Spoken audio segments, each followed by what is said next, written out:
नमस्कार, आपण पाहतात रयत संवाद न्यूज चॅनल।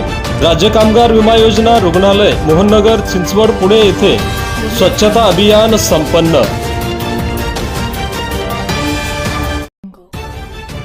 राज्य कामगार विमा योजना रुग्णालय मोहननगर चिंचवड पुणे येथे दिनांक 1 ऑक्टोबर रोजी स्वच्छता अभियान राबविण्यात आले। रुग्णालयातील डॉक्टर्स, नर्सेस, कार्यालयीन व पॅरामेडिकल स्टाफ, वर्ग 4 कर्मचारी आदींनी सदर कार्यक्रमात सहभाग घेतला।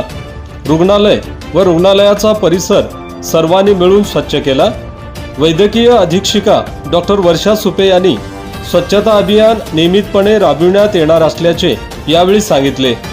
वैद्यकीय अधिकारी डॉक्टर मनीषा पाटील यांनी या कार्यक्रमाचे नियोजन केले होते। निवासी वैद्यकीय अधिकारी doctor Vivek Naik, doctor Ashwini Gangshetti, doctor Sarode, doctor Humne, matron Sapna Jadhav, Mahadi, Dhanpal Sonkamble, Pravin Mane, Vikram Joshi, Mulani, Manoj Deshmukh आदींचे सहकार्य लाभले। रयत संवादसाठी अशोक शिवशरण, पिंपरी चिंचवड, पुणे।